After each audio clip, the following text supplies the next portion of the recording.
বগুড়ায় করতোয়া নদীর ৯৩% জমি অবৈধ দখল করে গড়ে ওঠা বেসরকারি উন্নয়ন সংস্থা TMSS এর সহযোগী প্রতিষ্ঠান BCL গ্লাস ফ্যাক্টরি গুড়িয়ে দিয়েছে জেলা প্রশাসন। একই সাথে ১০.৭৫ একর ভূমি পুনরুদ্ধার করা হয়েছে। দীর্ঘদিন ধরে নদী ভরাট করে ও পাড় দখল করে গড়ে উঠছিল এই প্রতিষ্ঠান। গতকাল জেলা প্রশাসনের নির্বাহী ম্যাজিস্ট্রেটের নেতৃত্বে অভিযান পরিচালনা করে ৯৩% স্থাপনা সহ ভরাটকৃত মোট ১০.৭৫ একর ভূমি পুনরুদ্ধার করা হয়। এ সময় প্রতিষ্ঠানের পক্ষ থেকে দাবি করা হয়, উচ্চ আদালতে মামলা চলমান থাকায় স্থাপনা ভাঙা বেআইনি।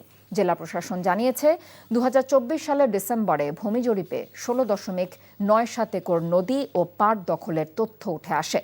পরে ২০২৫ সালের ফেব্রুয়ারিতে জেলা প্রশাসনের পক্ষ থেকে নোটিশ দিলে TMSS কোর্টে মামলা দিয়ে নির্মাণ কাজ চালু রাখে। পরে কোর্টে শুনানির পর তা খারিজ হলে এই অভিযোগ চালানো হয় বলে জানিয়েছে জেলা প্রশাসন।